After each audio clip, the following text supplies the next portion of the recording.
ఆదిలాబాద్ పట్టణంలోని పలు విత్తన దుకాణాలను ఆదిలాబాద్ కాంగ్రెస్ అసెంబ్లీ ఇన్ఛార్జి కంది శ్రీనివాసరెడ్డి సందర్శించారు. రైతులకు విత్తన ప్యాకెట్లు అందుతున్న తీరుపై కేఎస్ఆర్ పరిశీలించారు. రైతుల డీలర్లతో మాట్లాడిన విత్తనాల సరఫరాపై ఆరా తీశారు.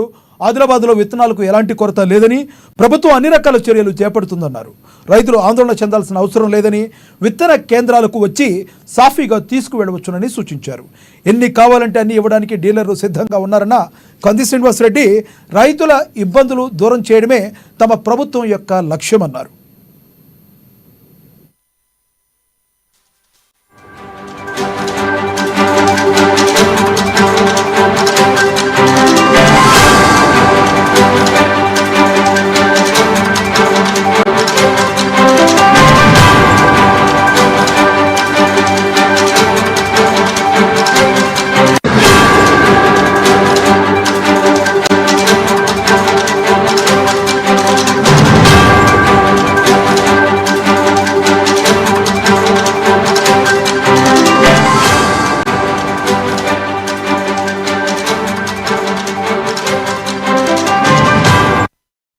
బ్రేకింగ్ న్యూస్ చూస్తున్నాం. ఆదిలాబాద్ పట్టణంలోని పలు విత్తన దుకాణాలను ఆదిలాబాద్ కాంగ్రెస్ అసెంబ్లీ ఇన్ఛార్జ్ కంది శ్రీనివాసరెడ్డి సందర్శించారు.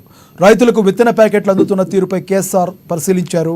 రైతులు డీలర్లతో మాట్లాడిన విత్తనాల సరఫరాపై ఆరా తీశారు. ఆదిలాబాద్లో విత్తనాలకు ఎలాంటి కొరత లేదని, ప్రభుత్వం అన్ని రకాలుగా చర్యలు చేపడుతుందన్నారు. రైతులు ఆందోళన చెందాల్సిన అవసరం లేదని, విత్తన కేంద్రాలకు వచ్చి సాఫీగా తీసుకువెళ్లవచ్చునని సూచించారు. ఎన్ని కావాలంటే అన్ని ఇవ్వడానికి డీలర్లు సిద్ధంగా ఉన్నారన్న కంది శ్రీనివాసరెడ్డి, రైతుల ఇబ్బందులు దూరం చేయడమే తమ ప్రభుత్వం యొక్క ముఖ్య లక్షణమన్నారు.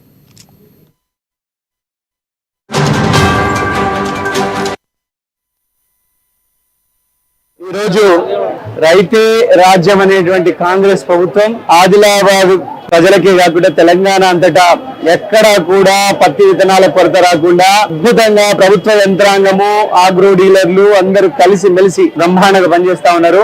ఈ రోజు కాంగ్రెస్ పార్టీ తరఫున మేము రకరకాల డీలర్లను, అనేక రకాల డీలర్లను, షాపులను విజిట్ చేయడం జరిగింది.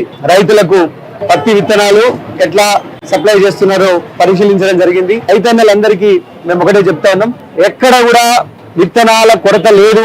రాశి 659 కొరత కూడా లేదు. ఎన్ని ప్యాకెట్లు కావాలంటే అన్ని ప్యాకెట్లు మా వ్యవసాయ శాఖ మంత్రి తుమ్మల నాగేశ్వరరావు గారికి చెప్పడం జరిగింది. ఎన్ని ప్యాకెట్లు కావాలంటే అన్ని ప్యాకెట్లు పంపిస్తామన్నారు వారు. మోక్ష గాని, యుఎస్ గాని, ప్రదీప్ గాని, జంగు గాని, సూపర్ గాని ఏ విత్తనాల కొరత లేదు. ఎన్ని లక్షల ప్యాకెట్లైనా విత్తనాలు, సరిపోయేంత విత్తనాలు సప్లై చేయడానికి, రైతులకు అందించడానికి కాంగ్రెస్ ప్రభుత్వం కట్టుబడి ఉన్నది. 1,10,00,000 విత్తనాలు అవసరమైతే 1,50,00,000 విత్తనాల్ని అందుబాటులో ఉంచింది మా కాంగ్రెస్ ప్రభుత్వం, రేవంత్ అన్న ప్రభుత్వం. ఇది రైతుల ప్రభుత్వం, గరీబోళ్ల ప్రభుత్వం, బడుగు బలహీన వర్గాల ప్రభుత్వం.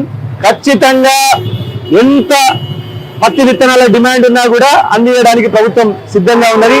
మీరు చూస్తుంటే కనుక హ్యాపీగా రైతులందరూ కూడా వారి వారి ఊర్ల నుంచి వచ్చేసి అద్భుతంగా కొనుక్కోపోతా ఉన్నారు.